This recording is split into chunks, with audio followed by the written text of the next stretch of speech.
Bismillahirrahmanirrahim. Alhamdulillahirabbil alamin wassalatu wassalamu ala asyrafil mursalin. Hadis 154. Dalam bab waktu solat lagi dah. Haddatsana Abu Ammar wa Ali bin Khashram qala haddatsana Sufyan ibn Uyainah an Abi Zubair an Abdullah ibn Bab an Jubair ibn Mut'im radhiyallahu anhu qala Rasulullah sallallahu alaihi wasallam ya bani Abdi Manaf la tamna'u ahadan tafa bihadzal bait wa shalla ayyatas sa'atin sya'a min lailin aw naharin. Rawahu Tirmizi. Telah berbicara kepada kami oleh Abu Ammar dan Ali ibn Khashram. Mereka berdua berkata telah berbicara kepada kami oleh Sufyan ibn Uyainah daripada Abi Zubair, daripada Abdullah ibn Babah, daripada Jubair ibn Mut'im. Dia berkata bahawa Rasulullah sallallahu alaihi wasallam bersabda, wahai Bani Abdul Manaf, janganlah engkau melarang seseorang melakukan tawaf di Baitullah ini dan melakukan solat pada waktu bila sahaja, baik malam maupun siang. Kosa kata ni daripada perkataan Abdi Manaf ni, maksud Abdi Manaf ialah Abdi Manaf ibnu Quraisy yang merupakan datuk keempat kepada Rasulullah sallallahu alaihi wasallam. Muhammad bin Abdullah bin Abdul Muttalib bin Hashim, semua tak? Siapa ke Abdul Manaf? Hadis ini ditujukan kepada Abdul Manaf dan keturunannya adalah kerana mereka dipertanggungjawabkan terhadap Masjidil Haram, sekaligus mempunyai kuasa untuk membenar dan menghalang seseorang melakukan ibadat di dalamnya. Jadi turun ke siapa hari ni? Orang je pergi anak koci Kaabah tu, keturunan dia lah ni. Tiko nak cuci, tiko nak bersih Kaabah kan? Masa musim haji kan? Dia akan mari. Maknanya Raja Saudi sendiri pun gantung ke dia tu. Dia akan mari. Dia buka anak koci. Anak koci ni dia bawa turun-temurun kepada keluarga dia, keluarga Abdi Manaf sampai hari ni dah. La tamna'u ni jangan kamu melarang atau menghalang, yakni melarang tawaf dan solat di Masjidil Haram. Sebab dia je pergi anak koci ya. Tu yang dia jaga masjid, dia kata jangan larang orang nak tawaf dan solat di Masjidil Haram. Tafa bihadzal bait, tawaf di Baitullah, iaitu Kaabah di Masjidil Haram. Wa shalla ayyatas sa'ah, dan solat pada bila-bila masa, min lailin wa naharin, dari waktu malam atau siang, yakni pada bila-bila masa sama ada malam atau siang, termasuk waktu yang dilarang. Nak bicara ni, dia ada istimewa sikit Masjidil Haram ni. Hadis ini menjelaskan tentang larangan menghalang sesiapa yang ingin melakukan ibadat di Masjidil Haram, terutama ibadat solat dan tawaf. Tak boleh larang di Masjidil Haram. Zahir hadis ini menunjukkan bahawa larangan ini meliputi semua waktu, sama ada waktu siang ataupun malam, termasuk pada waktu dilarang solat, seperti selepas solat subuh dan asar. Ini istimewa di Masjidil Haram. Waktu tahrim pun boleh sembahyang. Nah, boleh. Lepas sembahyang subuh boleh sembahyang lagi, lepas sembahyang asar boleh sembahyang. Sebaliknya diharuskan melakukan ibadat solat dan tawaf dan ibadat lain dalam Masjidil Haram pada bila-bila masa, termasuk pada waktu yang dilarang. Pendapat ini merupakan pendapat jumhur ulama termasuk Imam Asy-Syafi'i. Tidak sepakat juga. Kalau di masjid lain itu sepakat. Tak boleh sembahyang sunat kan? Waktu tahrim. Tapi istimewa di Masjidil Haram, pendapat jumhur ulama kata boleh. Tahu dah hukum ni dah. Orang pergi Mekah tahu belakang dah ni. Sementara pendapat yang mengatakan bahawa solat tetap dilarang pada waktu yang ditegah termasuk di Masjidil Haram, menganggap bahawa hadis ini hanya ditujukan kepada pihak penguasa sahaja agar tidak melarang sesiapa yang ingin solat dan tawaf di Masjidil Haram. Ada ulama yang mengatakan haram tetap haram sembahyang solat waktu tahrim walaupun di Masjidil Haram. Itu pendapat siapa dia. Hadis ini ditujukan kepada Bani Abdul Manaf dan keturunannya yang merupakan datuk keempat kepada Nabi sallallahu alaihi wasallam, kerana mereka diberi tanggungjawab sebagai pemberi minuman kepada jemaah haji dan pengurus hal ehwal Baitullah. Jadi kita pegang kepada pendapat jumhur ulama yang boleh semaya waktu tahrim di Masjidil Haram. Okay. Sebab tu kita tengok lepas semaya subuh pun ada orang semaya pula dah.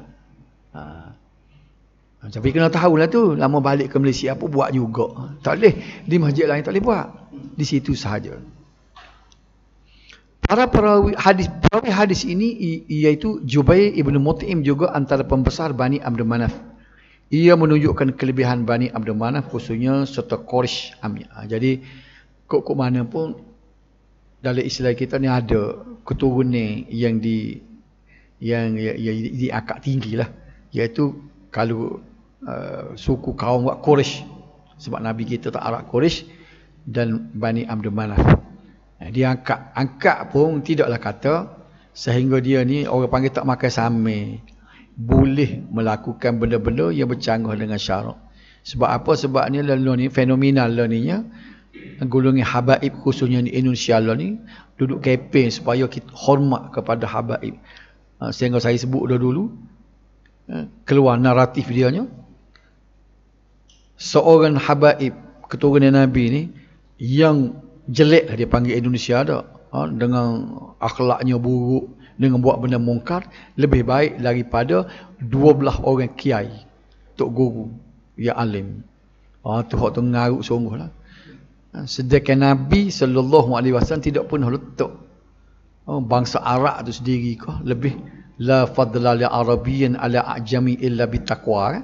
Tidak lebih orang Arab daripada orang lain melainkan dengan bertakwa. Dan anak dia sendiri pun, laukanat Fatimah bintu Muhammad saraqat laqata'tu yadaha. Sekiranya Fatimah binti Muhammad, anak dia sendiri ada mencuri, nescaya aku potong tangannya. Tak ada istimewa. Anak dia sendiri bukan curi, kena hukum.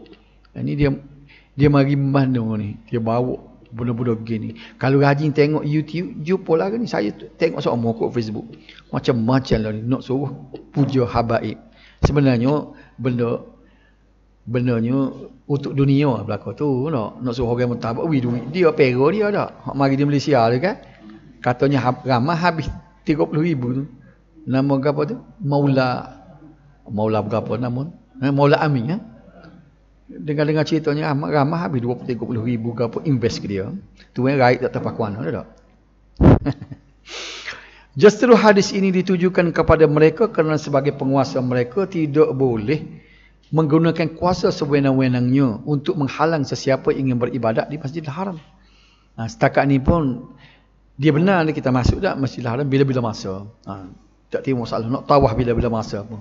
Kecuali tikus semaya tu dia berhenti sekejap. Sebahagian ulama pula berpendapat bahawa ibadat solat yang dimaksudkan dalam hadis ini ialah solat sunat tawaf. Dia kata, ada ulama kata begitu. Namun pendapat ini tidak tepat kerana selain solat, Rasulullah SAW juga menyebut larangan tawaf secara berasingan. Tak tepatlah. Maknanya pendapat yang tepat ialah boleh sembahyang sunat walaupun waktu tahrim. Dalam hal ini pendapat jumhur ulama adalah lebih tepat, iaitu diharuskan semua jenis solat dilaksanakan termasuk pada waktu-waktu yang dilarang, sama ada solat yang mempunyai sebab ataupun tidak. Seolah-olah hadis ini mengkhususkan hadis larangan solat pada waktu tertentu secara umum sebagaimana dalam hadis sebelum ini. Jadi inilah seolah-olah hadis ini mengecualikan khusus. Hukum asalnya tidak boleh solat waktu tahrim. Lepas solat asar, kita sembahyang asar dah. Lepas solat subuh tak habis lagi. Jadi dua-dua masa itu adalah waktu tahrim, tidak boleh solat. Itu hukum cara umum. Jadi seolah-olah hadis ini datang untuk mengkhususkan, mengecualikan hukum tadi. Boleh faham tu? Istifadah. Ibadat solat boleh dilaksanakan dalam Masjidil Haram pada bila-bila masa sahaja, termasuklah waktu yang diteguh solat.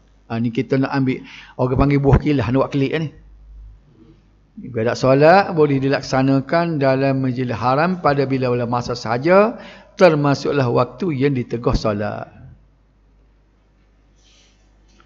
Solat dan tawaf adalah dua ibadat yang berbeza tetapi boleh dilakukan pada bila-bila masa di Masjidil Haram. Masjid Nabi lagu mana? Kalau mengikut sini tak boleh Masjid Nabi. Disebut Masjidil Haram, bukan masjid di tanah haram. Masjid Haram tu tuju kepada Mekah saja. Yang ketiga, menegah orang beribadat dalam Masjidil Haram sama ada pada waktu siang atau malam adalah haram. Pihak penguasa atau pemerintah tidak berhak menghalang seseorang untuk menunaikan haknya sekiranya membawa kepada kemaslahatan umum. Haram bagi pemerintah atau penguasa menyalahgunakan kuasa untuk kepentingan diri dan keluarga. Ini kajian Saudi lah ni. Kelebihan Quraisy yang dilantik sebagai penguasa Baitullah. Jadi duduk dia seumur. Jadi kalau ada bangsa lain ataupun orang negara lain nak pergi ambil alih tu, jadi terlekat juga dengan hadis ni ya. Walaupun dia kata Masjidil Haram tu hak umat Islam kan, tapi penguasa tu dah bila dah dia sebut sini kelebihan Quraisy tu kena jaga. Arab Quraisy. Ni dia baca berdua, saya rasa tak dah lah ni dah.